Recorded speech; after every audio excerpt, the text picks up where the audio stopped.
Así es que el Señor siga siendo nuestra visión. Me encanta este himno, es un himno muy antiguo y es el anhelo del corazón de nosotros los creyentes, que sea Él nuestra visión. Hay algunos hermanos que se han ido conectando y han puesto por ahí algún comentario. Queremos también reconocerlos. Mi hermana Alicia Velasco, Dios le bendiga. Saludos por favor a toda la familia, por favor. Les extrañamos mucho, que el Señor siga obrando ahí en ustedes. La familia Ortega Vega también. Bendiciones a todos. Fernando, mi hermana Rocío, todos ahí les mandamos un fuerte abrazo. Mi hermana Trini también, seguimos orando por su salud, que Dios les sostenga. Nelly Galindo, bendiciones. Janet, bendiciones también. Y Licha Acosta también, que Dios te siga bendiciendo. Vamos a reflexionar en la palabra de Dios. Estamos iniciando el día de hoy una nueva serie de predicaciones que se titula buenas noticias, buenas nuevas para un mundo en crisis. Estamos viviendo tiempos de crisis y yo creo que no necesito ni siquiera decírselos. Basta observar a nuestro alrededor, basta ver la televisión, escuchar la radio. Ahora que se usan más los teléfonos inteligentes y las redes sociales, basta abrir las redes sociales y podemos ver una gran crisis que estamos viviendo en el mundo entero. Y esto no se ha dado de la noche a la mañana.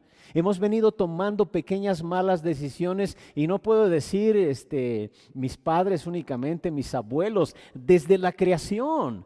Esta es una historia que data desde la creación.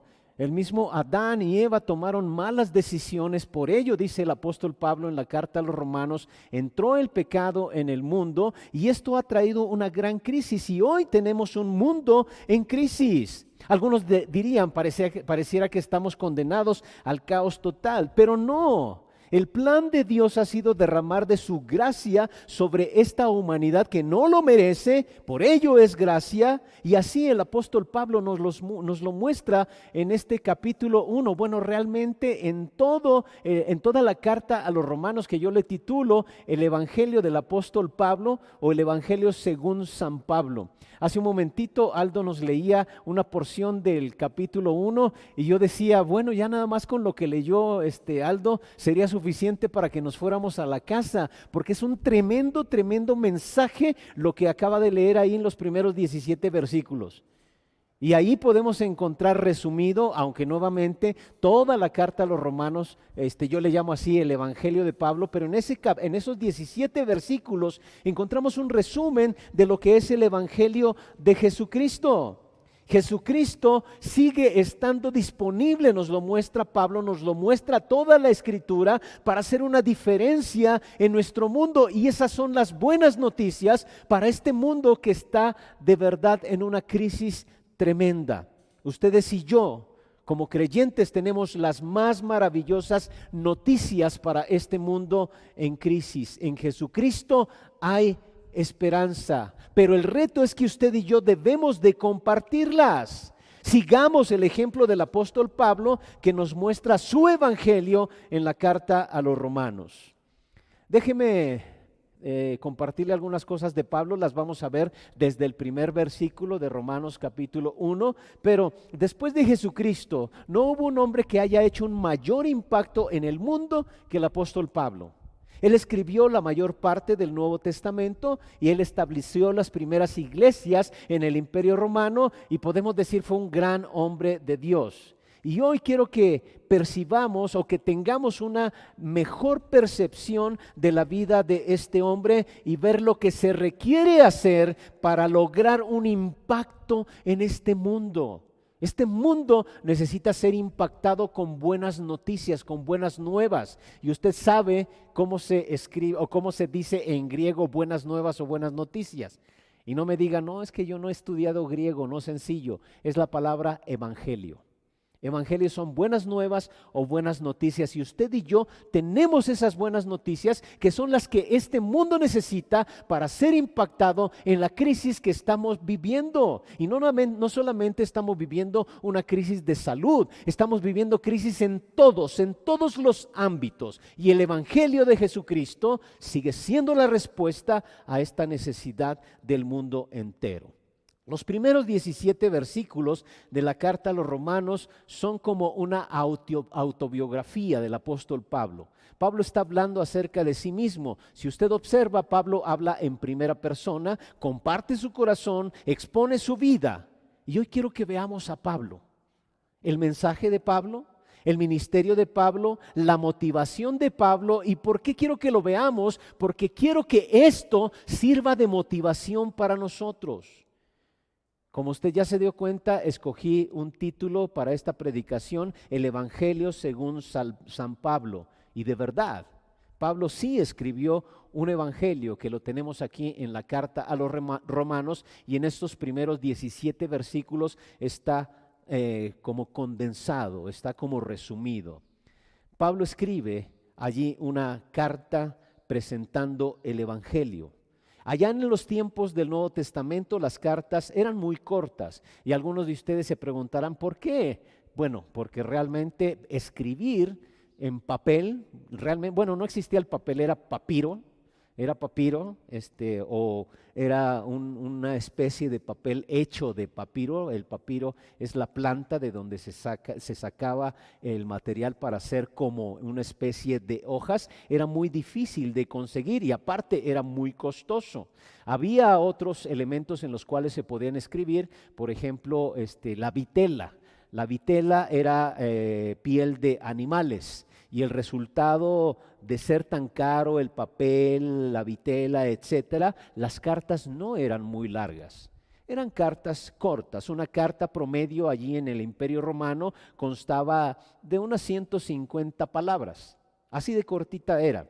Bueno, a lo mejor ustedes dirán, era como las frases que se ponen ahí en Twitter, ¿no? Creo que son 140 palabras las que permiten ahí, alguna cosa así. Pero, por ejemplo, Cicerón escribió una carta que era todo un tratado y constaba de 4,500 palabras. Y todos pensaban que ese escrito era enorme. Pero Pablo, para escribir la carta a los romanos, usa 7,100 palabras. Bastantitas, ¿no? Para ese tiempo era bastante. ¿Por qué? Porque Pablo tiene mucho que decir y algo de suma importancia. Suma importancia. Hace muchos años leí a un comentarista, se me fue su nombre, es un comentarista suizo, y él decía que cada gran avivamiento que ha habido en la iglesia alrededor de la historia se relaciona de alguna manera con la carta de Pablo a los romanos. Y usted puede recordar a los grandes reformadores, y la carta a los romanos fue esencial para el avivamiento. Pero quiero que veamos un poquito de Pablo, el hombre. Número 1, vea allí Pablo, el hombre. Pablo dice 3 cosas acerca de sí mismo. Capítulo 1, verso 1 de la carta a los romanos. Dice: Pablo, siervo de Jesucristo, llamado a ser apóstol, apartado para el evangelio de Dios. Pablo dice de sí mismo 3 cosas ahí. Pablo dice: soy siervo de Jesucristo, soy un siervo. Pablo nació libre, ustedes y yo nacimos libre, pero la verdad es que todo el mundo es siervo. Y a lo mejor esa palabra para algunos sí suena fuerte, pero no tanto como el verdadero significado. La palabra es esclavo.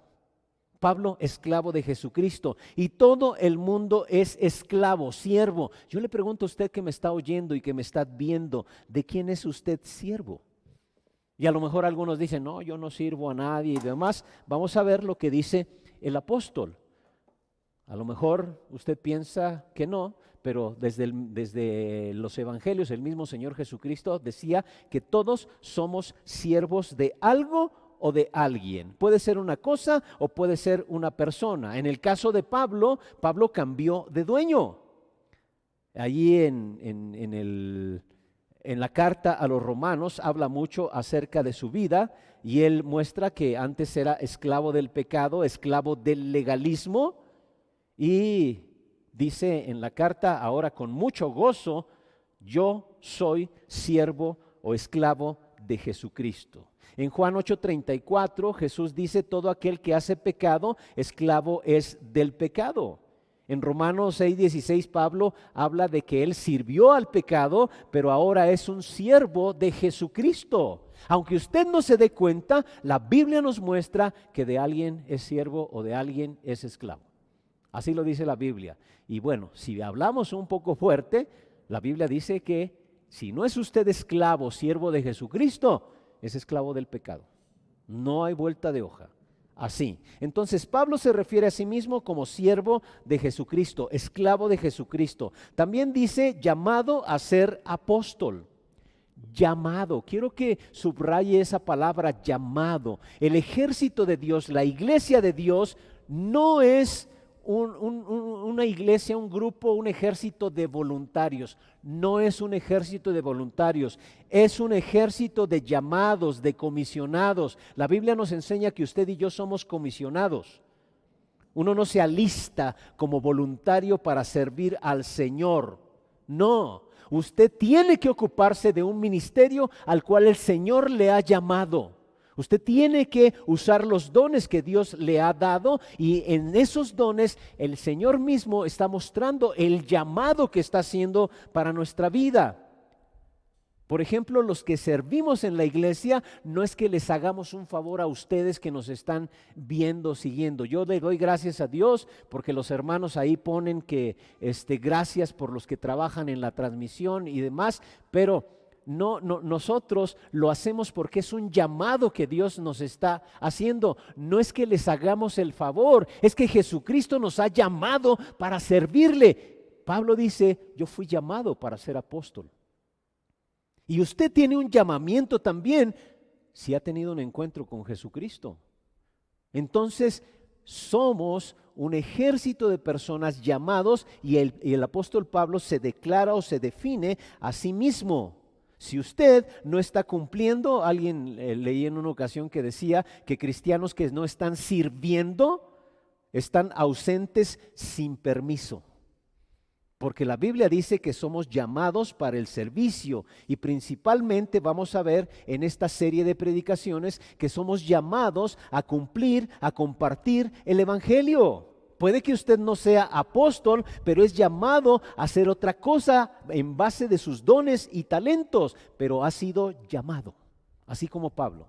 La tercera cosa con la que Pablo se define es apartado para el evangelio de Dios. Apartado para el evangelio de Dios. Estoy apartado para el evangelio. Pablo está diciendo, esa es mi especialidad. Soy especialista en el evangelio. Si usted observa la vida de Pablo, ese era el gran tema de su vida. Y esta es una de las cosas más importantes en la cual nosotros debemos enfocar nuestras vidas mientras estemos aquí en la tierra, ya que esto no lo podremos hacer en la eternidad. Compartir el evangelio es una oportunidad que solamente tenemos estando aquí en la tierra. Cuando estemos en el cielo, ya no. Ya habrá pasado todo, y los que estemos ahí ya no necesitamos el evangelio. Más adelantito vamos a ver que el evangelio es una persona. Vamos a estar para siempre con él, con Jesús. Este tiempo que vivimos es nuestra única oportunidad para compartir el evangelio, y ese era el gran tema de la vida de Pablo: siervo de Jesucristo, llamado a ser apóstol y apartado para el evangelio de Dios. Enseguida vamos a ver cuál era el mensaje de Pablo, y de una vez se lo adelanto, ya seguramente lo sabe, se lo acabo de mencionar, era el evangelio. El mensaje de Pablo es el evangelio. Romanos capítulo 1, versos del 2 al 6 dice que por medio de sus profetas, ya había prometido en las Sagradas Escrituras.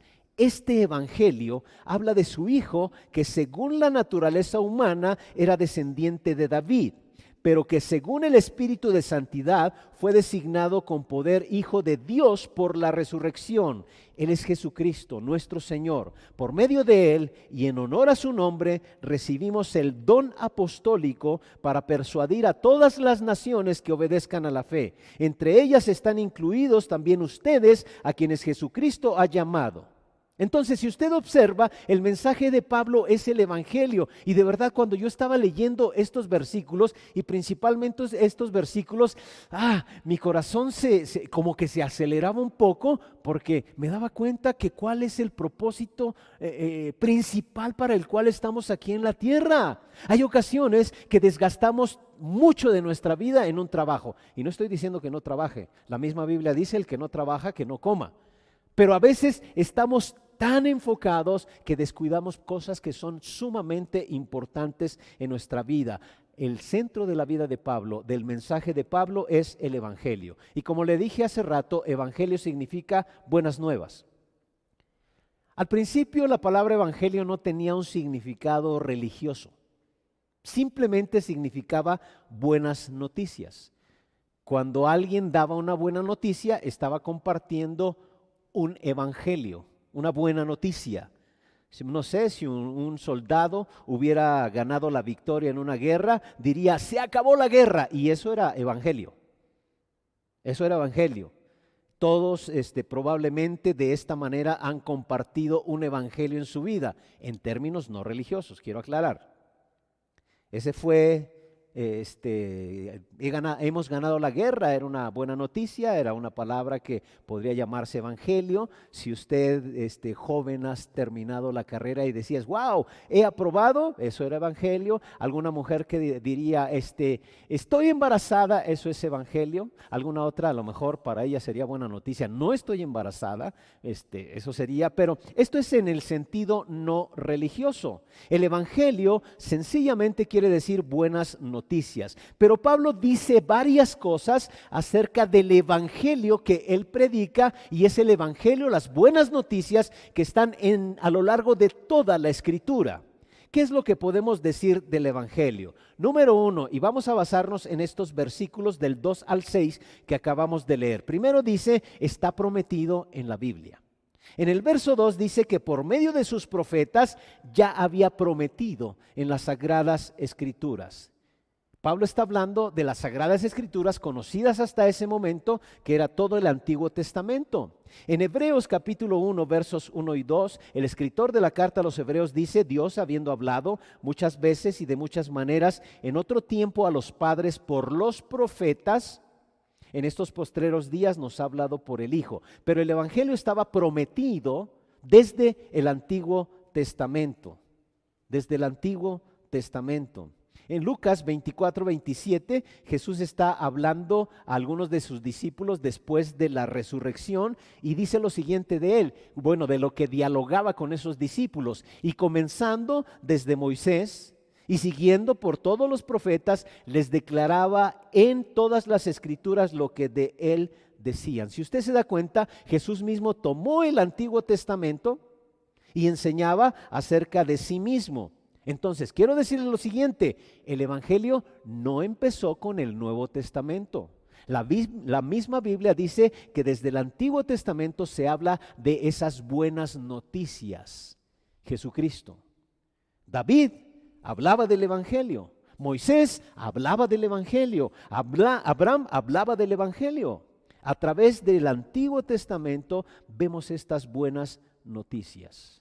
En el Antiguo Testamento lo vemos en señales, en sacrificios, símbolos, promesas de Dios, predicaciones de los profetas de Dios, pero vemos el mensaje del Evangelio, que nuevamente se cumplió en nuestro Señor Jesucristo.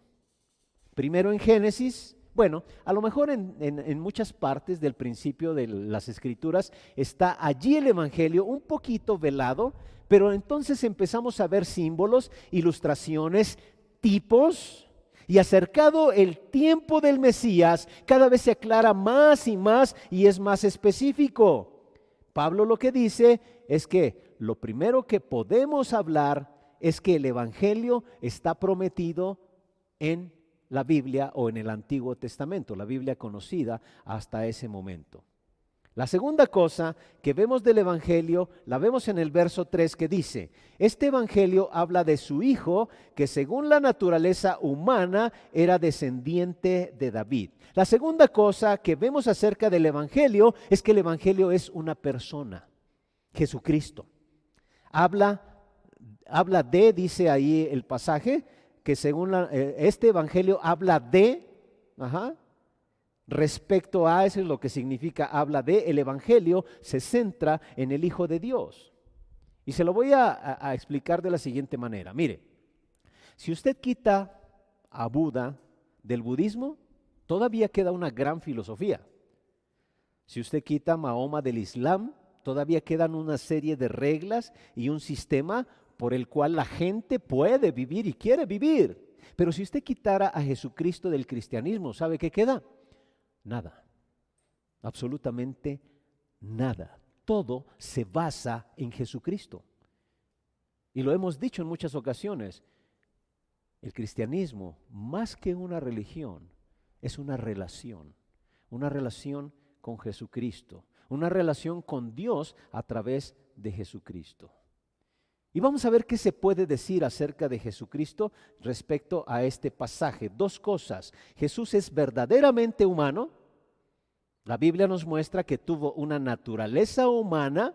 Hay personas que han equivocado en esos conceptos y han visto a Jesús como un mito que nunca existió, que no era una persona de verdad, pero aquí dice que era descendiente de David. Si usted ve en la historia, David fue un rey de Israel y la Biblia dice que el Mesías fue prometido a través de todo el Antiguo Testamento, que vendría como un descendiente de David, del linaje de David. Si usted ve Mateo capítulo 1 y Lucas capítulo 3, va a ver en esos dos capítulos la ascendencia de Jesús, el linaje de Jesús, y va a ver que aunque uno habla de José, el otro habla de María, los dos convergen en David. Los dos convergen allí en David. Entonces, ¿por qué Pablo tuvo que decir esto? ¿O por qué desde la misma profecía se decía que iba a ser un descendiente de David? Para mostrarnos que Jesús sería 100% humano. Pero también la Biblia nos muestra que Jesús era 100% Dios. Algunos pensaban que a lo mejor Jesús padecía de esquizofrenia y era mitad humano, mitad Dios, pero no. La Biblia nos muestra que Jesús era 100% humano. Si él a lo mejor se picaba un dedo, le dolía y sangraba porque era 100% humano. ¿Y por qué esto es tan importante? Porque si Jesucristo no hubiera sido humano, no podríamos tener lo que dice Hebreos 4:15. No se los puse, pero anótelo y después búsquelo. Hebreos 4:15 dice: porque no tenemos un sacerdote que no pueda compadecerse de nuestras debilidades, sino uno que fue tentado en todo según nuestra semejanza, pero sin pecado. Si Jesús no hubiera sido 100% humano, a lo mejor no existiría esto y diría que no nos comprende. Pero la Biblia muestra que debido a su humanidad, ahora tenemos un sumo sacerdote que nos comprende en todo lo que padecemos. Si Jesucristo no hubiera sido humano, no pudiera haber muerto por nosotros. No pudiera haberse convertido en un ejemplo para nosotros. No podría haber sufrido como nosotros sufrimos. No podría consolarnos como nosotros lo necesitamos en nuestro dolor. Pero siendo que Jesucristo fue 100% humano, Él experimentaba lo que nosotros experimentamos. Y lo dice claramente la carta a los Hebreos. Y sabe, eso tiene que animarle a que usted se acerque con toda confianza, así también como dice la carta a los Hebreos, y decirle a él: Señor, estoy batallando en esto. Y sabe, Él le comprende. Él no le rechaza. Él le comprende, porque Jesús fue 100% humano. Y de repente nosotros tenemos algunas ideas erróneas. Piense en su más grande tentación. La Biblia dice que Jesús fue tentado en todo. Y por eso se identifica con usted, por eso le entiende a usted y por eso Él puede ayudarnos en nuestra necesidad. Podemos venir con toda confianza a Él. Él fue tentado en todo, pero sin pecado. Entonces la Biblia nos muestra que Él nos comprende y puede ayudarnos a salir adelante victoriosos de esas cosas que nosotros experimentamos. Jesús fue 100% humano. Pablo decía que era descendiente de David.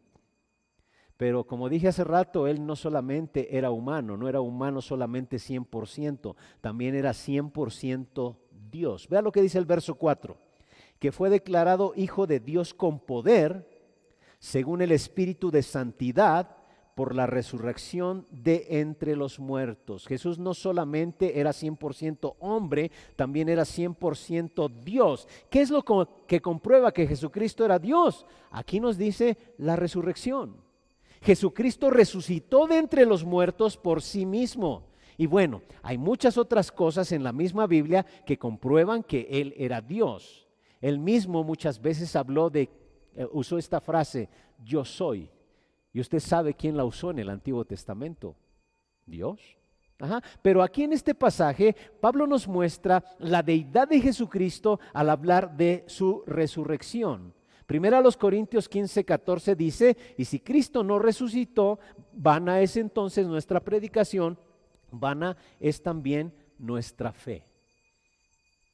Que Jesús resucitó, Él tomó su vida, la entregó y la volvió a tomar, nos habla de la deidad de Jesucristo. Eso solamente lo puede hacer Dios. Pero retomando este verso 3 de Romanos 1, este evangelio habla de su Hijo.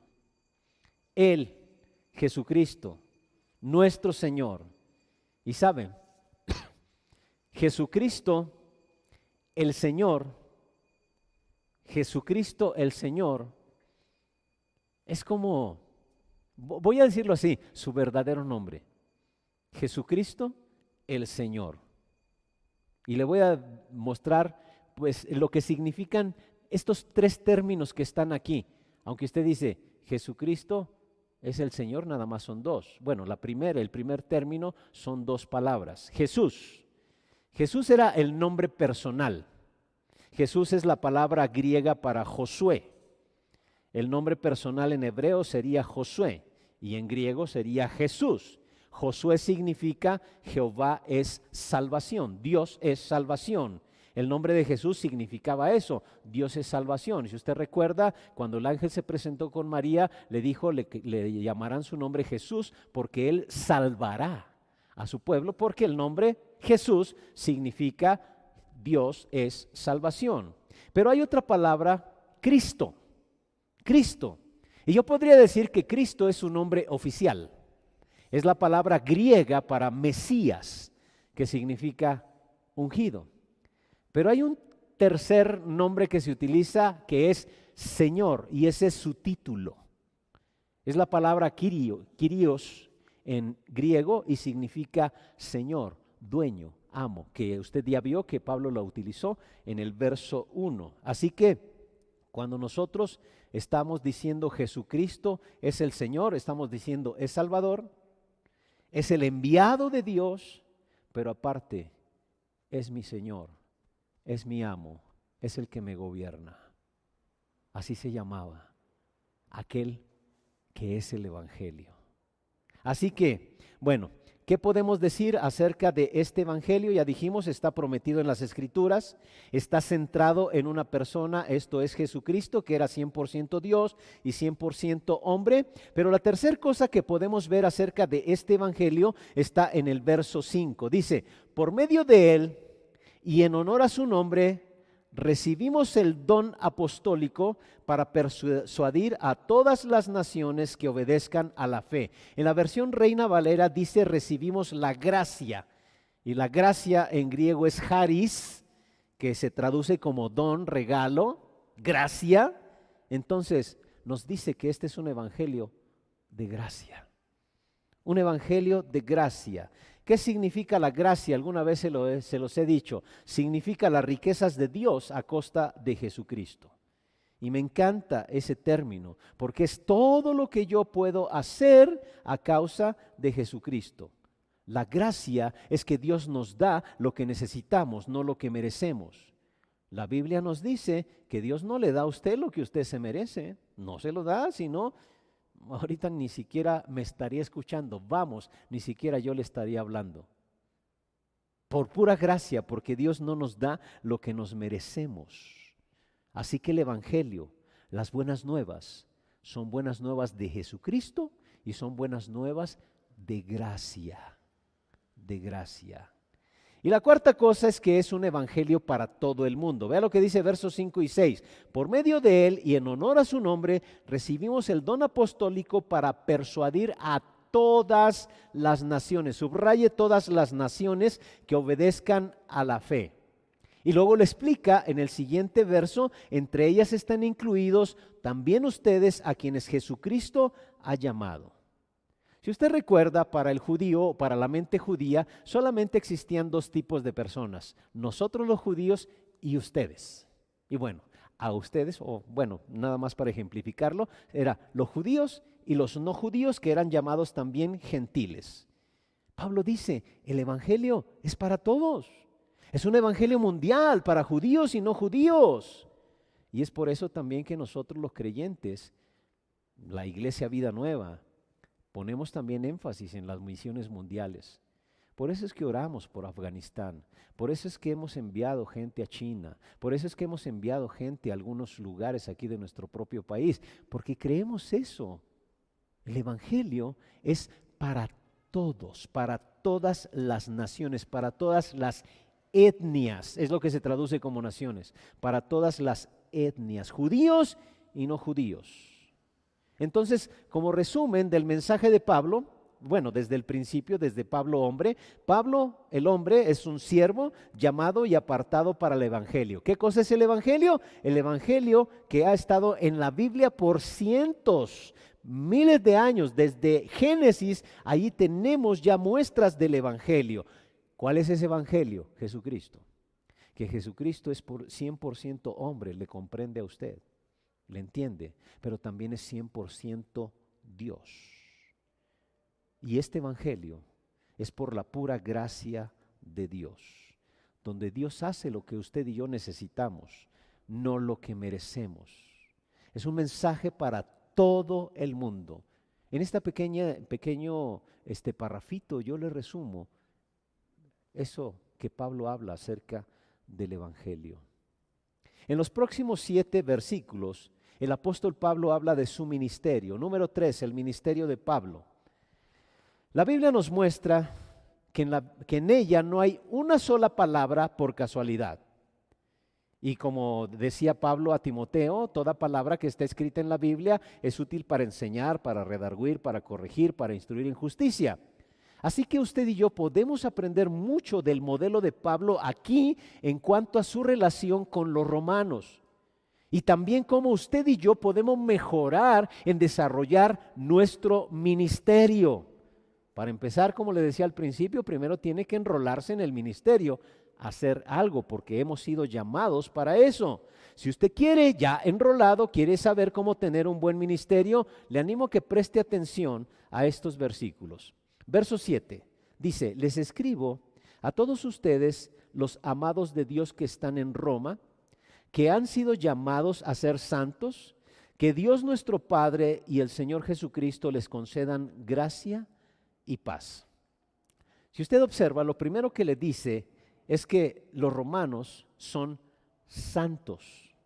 Son santos. Aquí nos choca mucho esa palabra porque tenemos una connotación muy extraña. Santo es aquel que ni se mueve, ¿no? Y está ahí en un altar. No, no. Santo es alguien que ha sido apartado.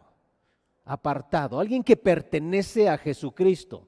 Si usted es cristiano, usted es santo. Y Pablo dice, el Señor Jesucristo les conceda gracia y paz. Gracia y paz. Bueno, esas dos palabras son muy comunes en los escritos del apóstol Pablo y las va a encontrar ahí. Es como la forma de decirles hola. Pablo decía gracia y paz. Y ese gracia y paz habla de dos culturas muy distintas. Gracia literalmente significa regocijo. Y eso estaba enfocado para la cultura griega. Paz es el saludo hebraico, el shalom. Cuando el apóstol Pablo dice gracia y paz, está sacando lo mejor de esos dos mundos a quienes el evangelio está enfocado, tanto al mundo judío como al mundo gentil. Cuando él utiliza esas dos palabras, está mostrando eso. Van siempre juntas las dos. ¿Y por qué van siempre juntas? Porque cuando usted tiene la gracia de Dios, usted experimenta la paz de Dios. Y por eso el apóstol Pablo siempre las usa juntas, incluso para mostrarnos que ese evangelio era para toda cultura. Gracia y paz. En el verso 8 dice: en primer lugar, doy gracias a mi Dios por medio de Jesucristo por todos ustedes. Me encanta porque Pablo empieza como echándole flores a los romanos, con un cumplido para los romanos. Les dice: doy gracias por todos ustedes. Y bueno, como le decía hace rato, podemos tener de Pablo un modelo para el ministerio. Si usted quiere tener un ministerio de impacto para con la gente, quiere ayudar a otros a crecer en el Señor, desarrolle un ministerio para animar a la gente.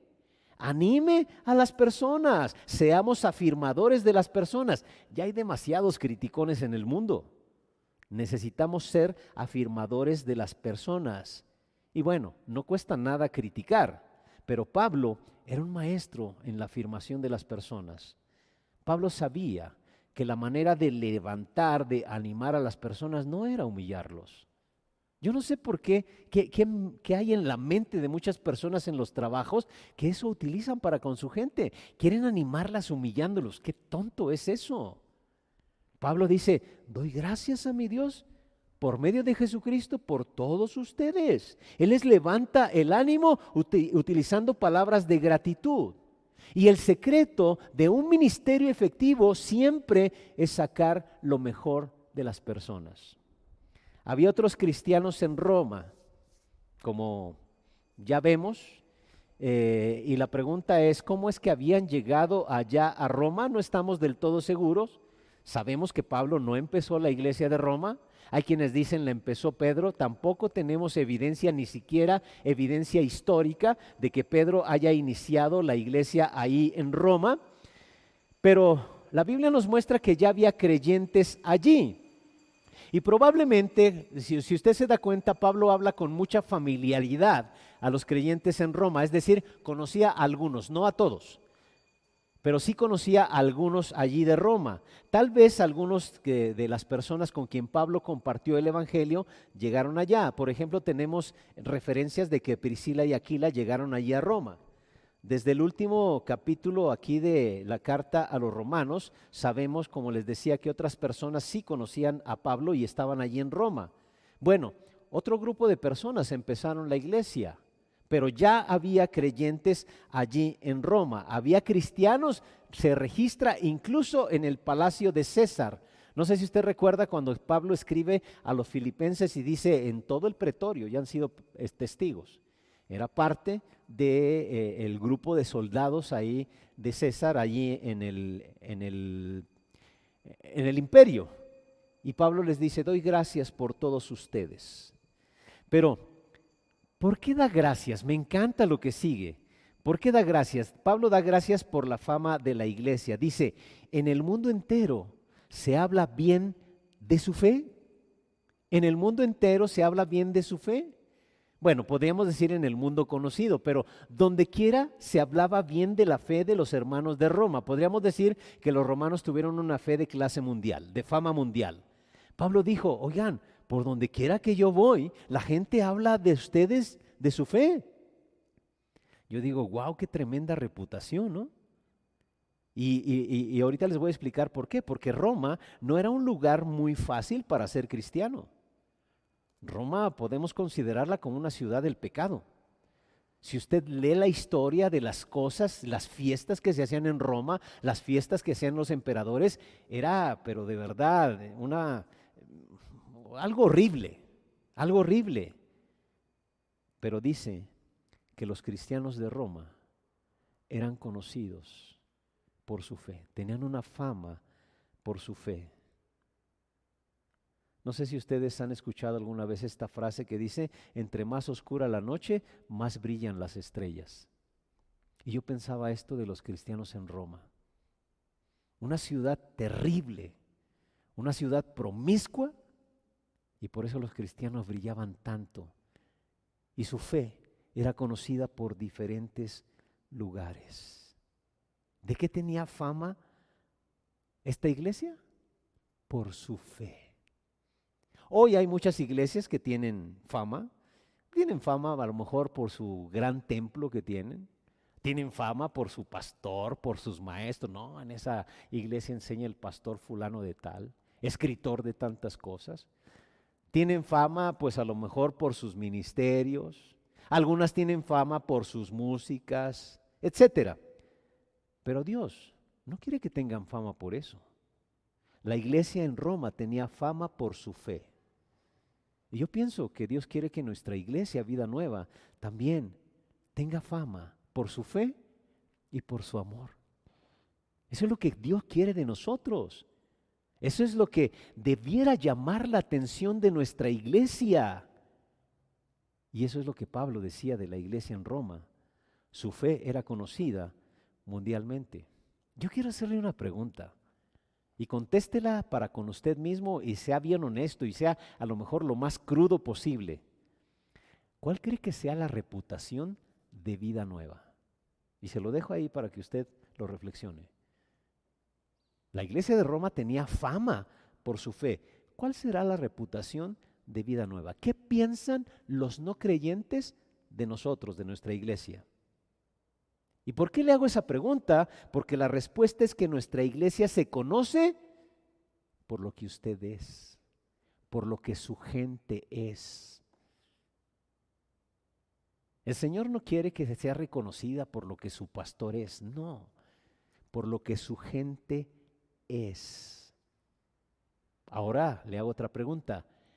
¿Qué piensa la gente de usted como parte de Vida Nueva? ¿Qué piensa la gente de usted? La fe de los romanos estaba creciendo. Sus vidas se reflejaban la fe y el amor. Y quiero aclarar esto, de verdad, grábeselo bien. Una iglesia no es un pastor. Una iglesia no es una construcción. Una iglesia no es programas. Una iglesia no es música. La iglesia es la gente. Lo que somos es lo que será nuestra fama. Yo estoy muy agradecido con el Señor porque de repente así hay chispazos de la fama que tiene nuestra iglesia. En una ocasión, por esta puerta aquí entraba una señora con su hija y venían a estudiar, ella venía a estudiar a la UNAM, la joven. Y entonces entró y yo le dije, sí, dígame. No, es que pues mi hija viene a estudiar en la UNAM y estamos buscando en un lugar donde se puede hospedar. Y ya preguntamos en varios lugares y nos dijeron, vayan allá a la iglesia, ahí seguro les van a ayudar. Y yo dije, wow. Hace algún tiempo también llegó una persona que tenía necesidad, estaba yo solo en la oficina, pero llegó y, oiga, miren, no he comido y demás, y todavía había aquí a la vuelta un señor que vendía tacos, algunos lo recordarán, my friend le decíamos, my friend, y lo llevé a comer por ahí, y me dijo, ¿sabe cómo llegué aquí? El sacerdote de acá atrás me mandó, me dijo, vaya ahí sí le van a ayudar. Y digo, wow. ¿Y sabe qué? Eso es la fama de muchos de ustedes. Han ayudado a personas, han enviado despensas. No las ha enviado el pastor, las ha enviado la iglesia, ustedes. ¿Cuál es la fama que tiene Vida Nueva? Pablo estaba diciendo, yo doy gracias a Dios por todos ustedes, pues en el mundo entero se habla de su fe. ¿Por qué tendría la iglesia de Roma tan buena fama? ¿Por qué la tendría? Dios, dice Pablo, a quien sirvo de corazón, predicando el evangelio de su Hijo, me es testigo de que los recuerdo a ustedes sin cesar. En la Reina Valera dice, lo recuerdo en mis oraciones. Aquí en NBI lo dice en el siguiente versículo, pero en la Reina Valera dice, doy gracias a Dios siempre por ustedes en mis oraciones. Y yo me puse a pensar, wow, con razón la iglesia de Roma estaba creciendo. Pablo la tenía presente siempre en sus oraciones.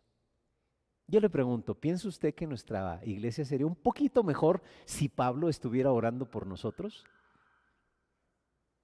Y bueno, le voy a decir lo siguiente, seguramente sí, pero ahora imagínese que cada uno de nuestra propia iglesia estuviera orando por la iglesia. ¿Se imagina? ¿Se imagina el impacto, la transformación que tendríamos como iglesia? Una de las razones por las que yo pienso que la iglesia de Roma era fuerte es porque Pablo constantemente oraba por ella. Y Pablo dice, Dios es testigo de ello.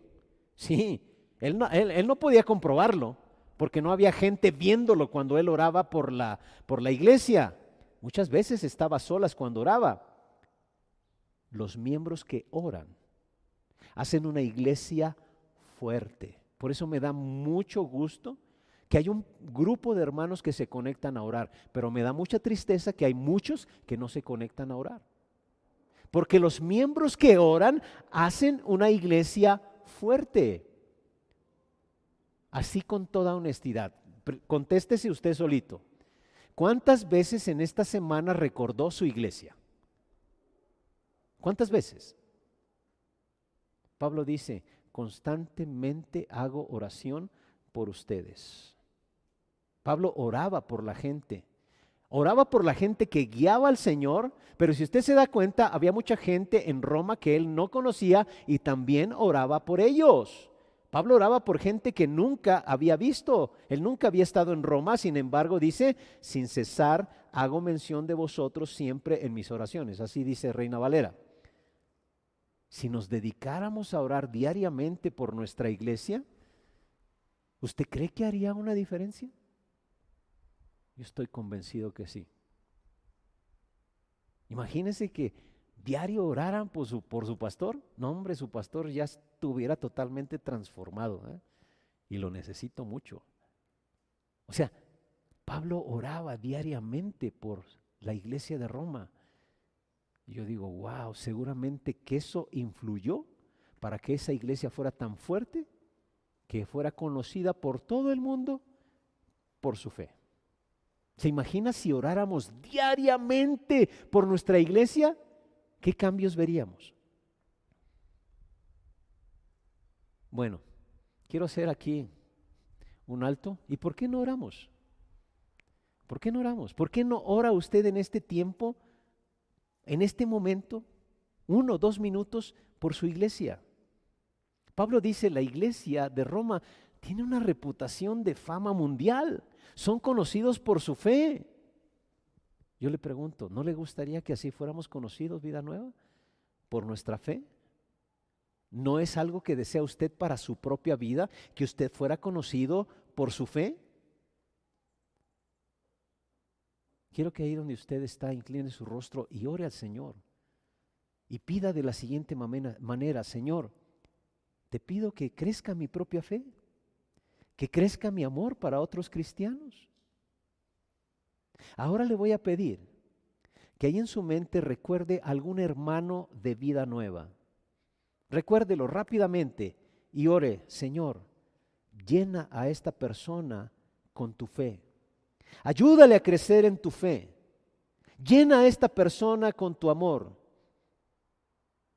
Piensa en otra persona de la iglesia rápidamente y ore de la misma manera, Señor, llena a esta persona con tu fe, ayúdala a crecer, llena a esta persona con tu amor.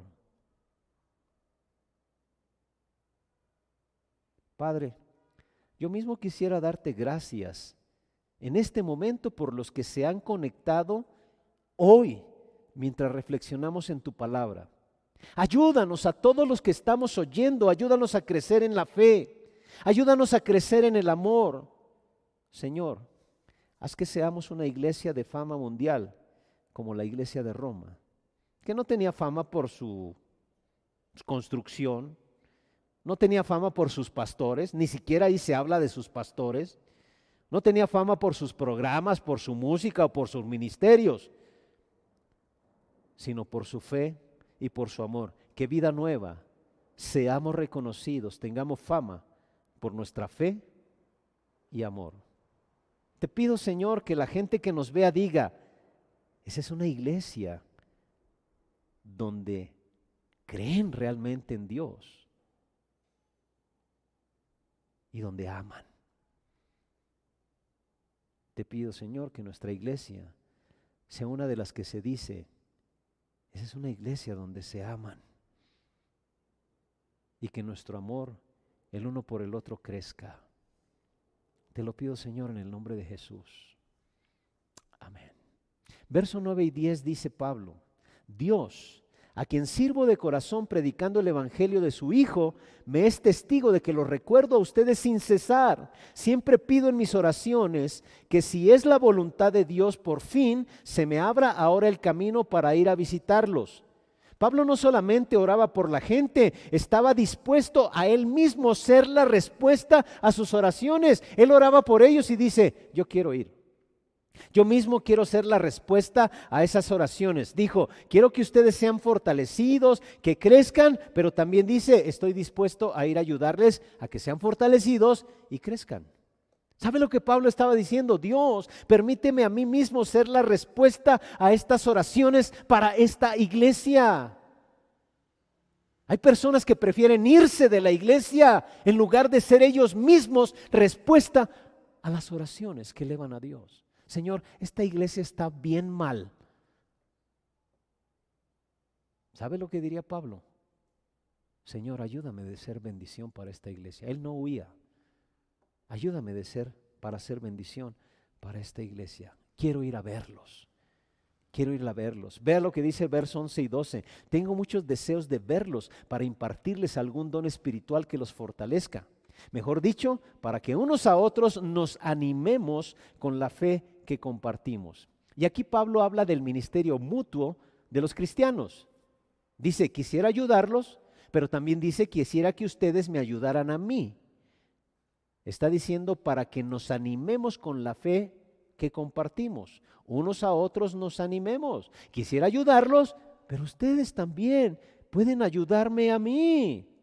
Pero note algunas cosas que Pablo dice. Tengo muchos deseos de verlos para impartirles algún don espiritual. Aquí en la Reina Valera dice para comunicaros algún don espiritual. Y quiero que se entienda muy bien esto. Charles Swindoll en uno de sus libros dijo alguna vez, hablando de este pasaje, usted no crea que Pablo era como un Santa Claus espiritual que iba repartiendo regalos, ¿no? Dones, como dice aquí, no. La Biblia enseña claramente que ningún hombre puede dar dones espirituales. La Biblia enseña que es el Espíritu el que da como Él quiere. Entonces, ¿qué significa cuando Pablo dice que voy a comunicarles algún don espiritual? O como dice NBI, voy a impartirles algún don espiritual. Lo que está diciendo el apóstol Pablo, voy a bendecirlos utilizando mis dones espirituales para con ustedes. Si usted observa, Pablo era un excelente maestro. Pablo estaba diciendo, quiero compartir con ustedes mi don de enseñanza. Lo que Dios me ha permitido ser por su gracia, ahora quiero compartirlo con ustedes. Y si usted observa, la carta a los romanos es un resumen de todo lo que pensaba Pablo ir a enseñar a Roma. Entonces, imagínese, si la carta a los romanos era un resumen nada más, ¿se puede usted imaginar todo lo que Pablo compartió al estar allí en Roma? Y aquí, le decía al principio, Pablo escribió la carta a los romanos en papiro. Ya hablando con ellos ya no había ninguna limitación. Ahora podía hablar y expresar y cantidad y cantidad. Romanos es, voy a decirlo así, es solamente como un bosquejo de lo que Pablo fue a compartir cuando llegó a Roma. Usted sabe cómo llegó, pero tuvo la oportunidad de compartir con cantidad de gente, porque los hermanos podían ir a visitarlo allí en su prisión domiciliaria. ¡Wow! Debió haber sido algo fabuloso. Pero es importante, Pablo quería compartir sus dones espirituales. Cuando se comparten los dones espirituales, ocurren dos cosas. Ve el verso 12. Para que unos a otros nos animemos. Y esa es la primera cosa que pasa cuando compartimos nuestros dones espirituales. Somos edificados, nos animamos, nos fortalecemos. Es algo mutuo. Aunque Pablo era apóstol, necesitaba también la edificación de otros hermanos. Nos necesitamos los unos a los otros. Usted podría decir, wow, Pablo era un gigante espiritual. Sí, pero era lo suficientemente humilde para mostrar que necesitaba también ser edificado por los hermanos de Roma. Tengo que recibir, pero tengo que dar. Tengo mucho para dar, pero también tengo mucho para recibir. El compartir entre cristianos de verdad nos beneficia enorme y es necesario. Y si usted quiere tener un ministerio como el de Pablo, debe de hacer 4 cosas que hizo Pablo. Número 1, animar a la gente. Desarrollar una actitud de afirmación por la gente. Número 2, orar por la gente. E incluso estar usted mismo dispuesto a hacer respuesta a esa oración.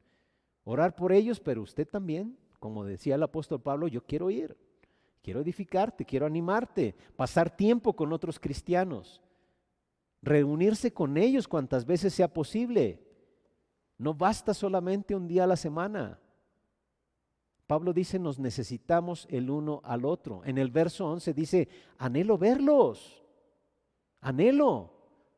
En el griego es una palabra que se traduciría también como, tengo mucha nostalgia por verlos, por reunirme con otros cristianos. Y esa debiera de ser la actitud de nosotros los creyentes. La cuarta cosa, usar sus dones espirituales. Como hemos hablado muchas veces, cuando hablamos de dones, cada creyente tiene por lo menos un don espiritual. Y digo por lo menos, por lo menos. Y Dios quiere que use eso para edificar a otros creyentes. Quiere que haga eso. Verso 13, quiero que sepan, hermanos, que aunque hasta ahora no he podido visitarlos, muchas veces me he propuesto hacerlo para recoger algún fruto entre ustedes, tal como lo he recogido entre las otras naciones. Él había estado en grandes ciudades, en las grandes ciudades del Imperio Romano, pero deseaba con todo su corazón también estar allí en Roma. ¿Y cuál era la motivación de Pablo? Punto número 4. ¿Cuál era la clave del corazón de Pablo? Estas 3 cosas están en los versos 14, 15 y 16. En el verso 14 dice, estoy en deuda con todos ustedes. Soy deudor, dice Reina Valera. Dice, a griegos y a no griegos, a sabios y a no sabios, soy deudor. Eso era lo primero. Estoy en deuda con ustedes. Verso 15, de allí mi gran anhelo. De allí mi gran anhelo. En Reina Valera dice, pronto estoy, pronto. Y en el verso 16, no me avergüenzo. La motivación de Pablo se ve en estos 3 versículos. Soy deudor, es decir, estoy obligado a compartir el evangelio. De allí mi gran anhelo. Estoy pronto, dice Reina Valera, presto a compartirlo. Y no me avergüenzo de compartirlo. Verso 14, estoy en deuda con todos, sean cultos o incultos, instruidos o ignorantes. Estoy en deuda. Estoy en deuda. Para que comprendan esta motivación de Pablo, imagínense que usted tiene la cura contra el COVID o la COVID, que es mejor dicho así, la COVID es el nombre de la enfermedad. Imagínense que usted tiene la cura contra la COVID. ¿La guardaría?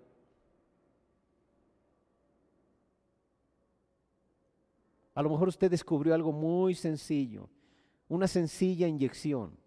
Si supiera algo tan poderoso que podría cambiar vidas, ¿no tendría usted la obligación de hacerlo?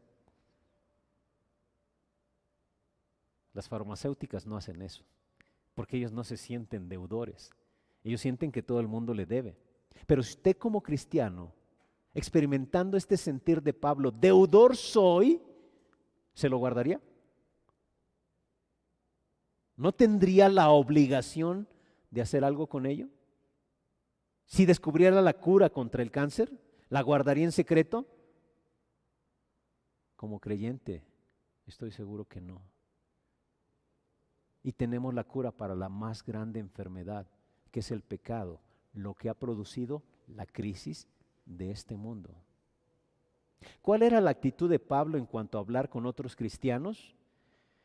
Se lo puse ahí, si usted tiene a Cristo en su vida, entonces tiene la obligación de compartirlo. Soy deudor, dice el apóstol Pablo, tiene la responsabilidad de compartir, de anunciar el evangelio. Es demasiado importante como para guardarlo en secreto.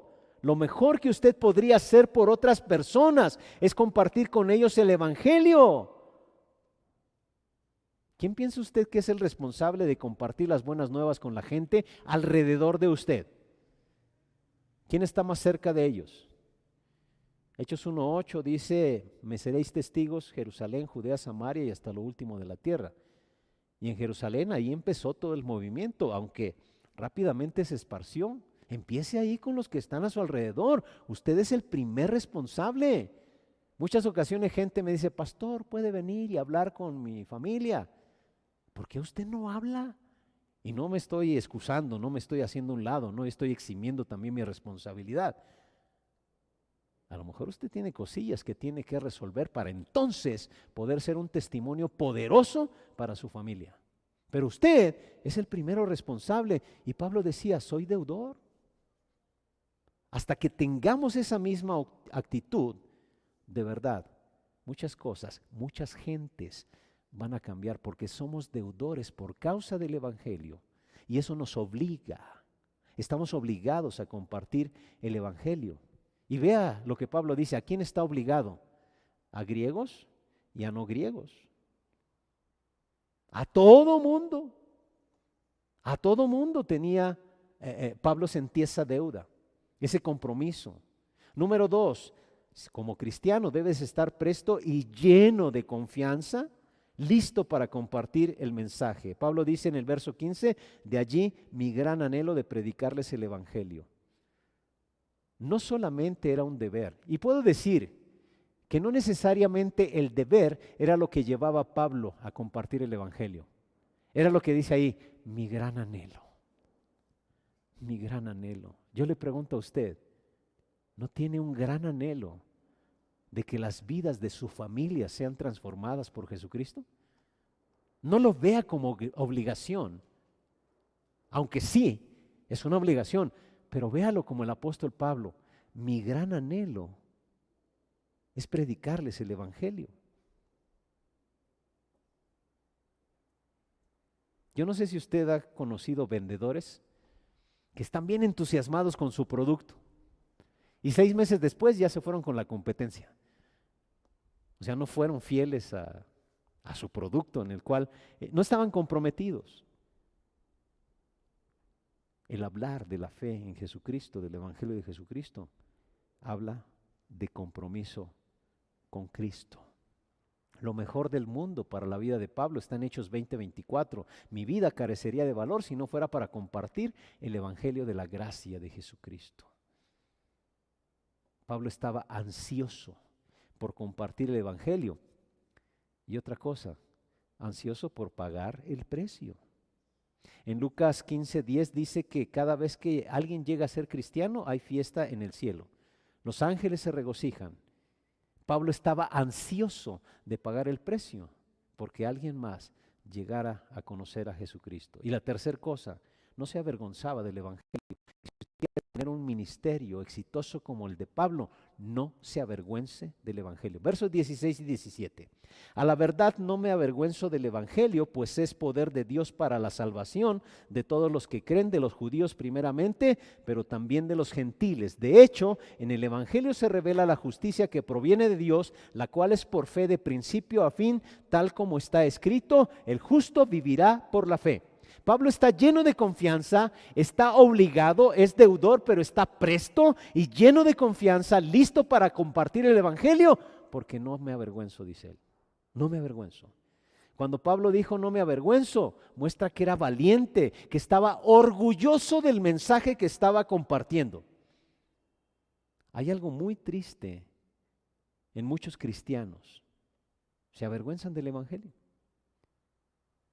Tienen vergüenza de ser conocidos como cristianos. No comparten su fe. Tienen miedo de que en el trabajo los vayan a rechazar, que puedan perder algunas relaciones.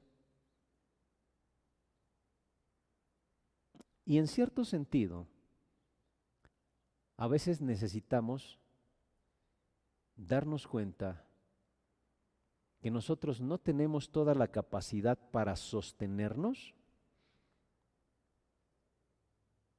Por eso muchos sienten vergüenza, porque el Evangelio revela nuestra incapacidad, demuestra que no somos suficientes en nosotros mismos y que necesitamos a Dios. No puede usted salvarse por sí mismo, no puede usted mantenerse firme allí en el trabajo, en la escuela por sí mismo, necesita al Señor. El Evangelio desinfla nuestro orgullo, daña nuestro ego. Y le voy a decir lo siguiente: usted no puede recibir las buenas noticias sin antes recibir las malas noticias. A ver si me entiende. ¿Cuáles son las malas noticias? Porque la paga del pecado es muerte. Y muchos, hasta que no comprendan las malas noticias, no van a estar abiertos a escuchar las buenas noticias.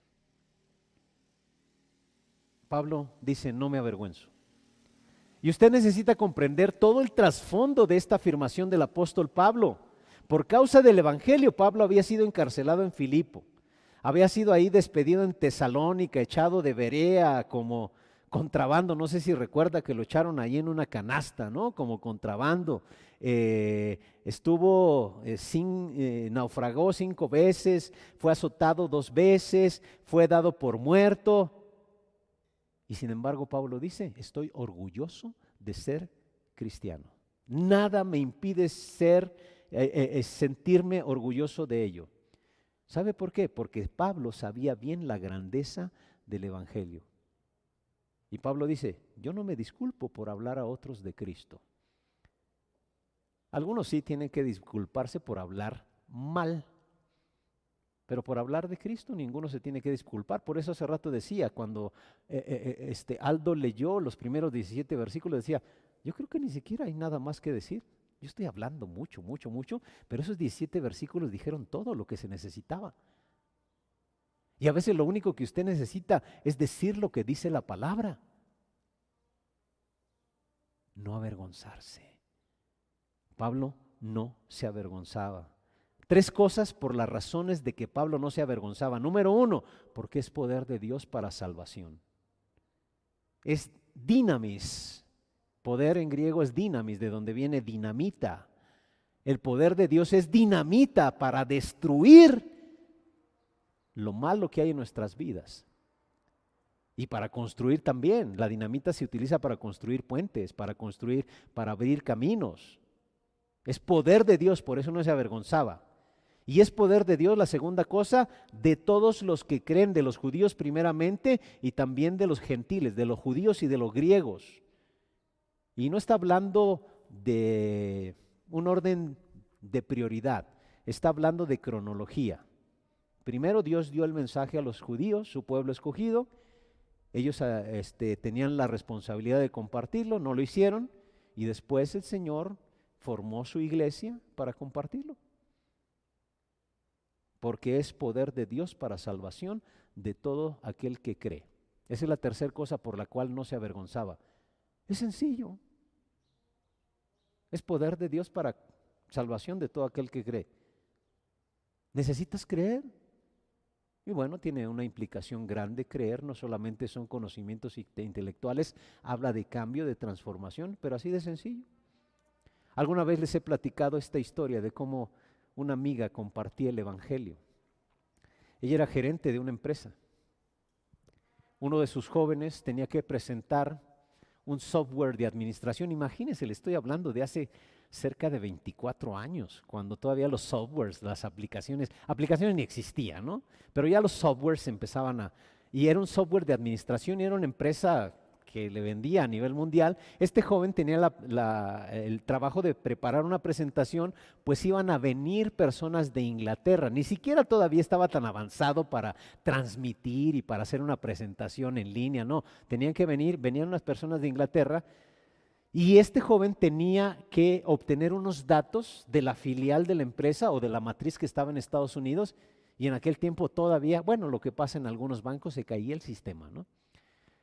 Se cayó el sistema y ya los gringos venían al día siguiente. Y él llega bien preocupado con su jefa. Jefa, me vas a correr. ¿Por qué?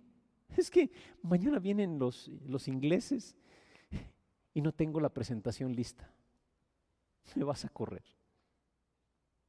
Y iban a ser pérdidas económicas grandes. Le dice, a ver, ven, siéntate. Dice, traes un desorden en tu vida. Tú necesitas a Jesucristo. Y yo le dije, Leti, ¿eso le dijiste? Sí. Le dije, tú necesitas a Jesucristo en tu vida. Tenía otro de sus subordinados, ella que era cristiano, y le dice, ven. Y entre los dos le empezaron a compartir el mensaje de Jesucristo. Terminó llorando este muchacho, ¿no? Aceptó a Jesucristo. Lo iban a correr, pero con Jesucristo en su vida, ¿no? Se fue. Pero una cosa que habían orado también es, pídele al Señor que haga una obra en tu vida. Pero lo más importante ya, abriste tu corazón a Jesucristo. Se fue. A la media hora regresa con ella. Le dice, jefa, ¿y ahora qué? ¿Qué cree? Los ingleses cancelaron su visita de mañana. Y dice que vienen hasta dentro de 15 días. De verdad, qué grande es ese Jesucristo del que usted habla. Sencillo. Y a veces nosotros lo queremos rebuscar tanto. Pablo dice, es poder de Dios, ¿para qué? Para salvación. Y el verso 17 clarifica el verso 16. De hecho, en el Evangelio se revela la justicia que proviene de Dios, la cual es por fe de principio a fin, tal como está escrito, el justo vivirá por fe. Quiero que subraye Evangelio, justicia, Dios, fe. Y esas 4 palabras son los temas mayores de la carta de Pablo a los romanos. Las 4 temas principales de la carta a los romanos: Evangelio, justicia, Dios, fe. Dios nos da la justicia.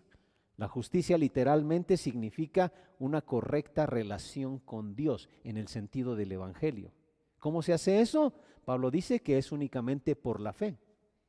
Es completamente por fe. No se gana, no se trabaja. Vamos, ni siquiera es porque usted ya se bautizó, aunque tenemos pendiente los bautismos, pero no, es por fe, por gracia en Jesucristo. Y Pablo termina citando Habacuc 2:4, el justo vivirá por la fe. Si quiere usted una correcta relación con Dios, viva por la fe. Y le animo a que lea el capítulo 4 de los Romanos, ahí le va a decir cómo. Y quiero terminar. ¿Cómo podemos nosotros ya como creyentes aprender mucho del ejemplo de Pablo? ¿Cómo Pablo pudo impactar al mundo? ¿Cómo Pablo pudo ayudar a gran parte de ese mundo en crisis? Porque la crisis no es nueva, le dije, empezó desde allá, desde el Edén. ¿Cómo podemos vivir una vida que haga un impacto como la de Pablo? Termino diciéndole, haga lo mismo que el apóstol Pablo. ¿Qué hizo Pablo? Clarificó su relación con Cristo. Soy siervo de Jesucristo, soy llamado por Jesucristo a servirle, soy apartado por Jesucristo. Entienda el Evangelio. Pablo comprendía perfectamente bien el Evangelio. ¿Qué es el Evangelio? Él dijo, toda la Biblia lo revela. El Evangelio es una persona, Jesucristo, 100% Dios, 100% hombre, es un asunto de gracia para con ustedes, es para todos. Para todo aquel que en él cree, va a darse cuenta que allí en toda la carta a los romanos, él explica muy claramente cómo se llega a tener una relación con Dios a través de Jesucristo. Entiende el Evangelio, reconozca la importancia de otras personas. No podemos sobrevivir en nuestra vida cristiana solos, necesitamos a otros para alentarlos y para que ellos nos alienten. Y 4, tenga la motivación correcta para compartir el Evangelio. Lo que dijo Pablo de sí, cada cristiano puede decir de sí mismo: 1, estoy obligado. Si soy cristiano, tengo las mejores noticias del mundo. Tengo que compartir el Evangelio. Si no lo estoy haciendo, le estoy faltando a ese mundo. Estoy obligado, estoy presto. Quiero compartirlo, deseo, lo anhelo, como decía Pablo. Sé lo que hará cambiar sus vidas. Y es la mejor cosa que usted puede hacer por otra persona. Pablo decía, estoy entusiasmado por ir a verlos y compartir el evangelio. Estoy presto y tengo la confianza, tengo la fe. Por eso no me avergüenzo. Usted no tiene que disculparse por el evangelio. A lo mejor sí tiene que pedirle al Señor que le dé palabras sabias, pero no tiene que disculparse por el evangelio. No debe de tener miedo, vergüenza de que es cristiano. Los cristianos del día de Pablo estaban sufriendo cosas peores que nosotros. Usted dirá, ay, es que donde trabajo es bien difícil ser cristiano. Usted no lo van a echar al foso, al Coliseo Romano con los leones en el tiempo de Pablo, ¿sí? Entonces, no se avergüence, no tenga temor. Y quiero decirle que esto es apenas el inicio de nuestra serie Buenas Noticias, Buenas Nuevas para un mundo en crisis. Y quiero decirle que si Dios le permitió el día de hoy conectarse con nosotros es por un propósito. Seguro que Dios quería que usted escuchara el día de hoy algo. Pablo comparte su vida. Dice, este es mi evangelio, estas son las buenas nuevas. ¿Puede usted en este instante pensar en una persona en su vida que necesita las buenas nuevas esta semana? ¿Un familiar, un amigo, un compañero de trabajo, compañero de la escuela? ¿Le da miedo compartir su fe? Pues relájese y dígale al Señor, Señor, ¿me podrías dar una oportunidad para compartir con estas personas de una manera natural sin forzarlo? Le garantizo que Dios lo hará si usted ora de esa manera. Le garantizo que incluso usted se quitará todo estrés de, ay, tengo que compartir, No, lo hará naturalmente y el Señor va a quitar todo estrés de su vida. Nosotros sentimos estrés cuando tratamos de forzar algo,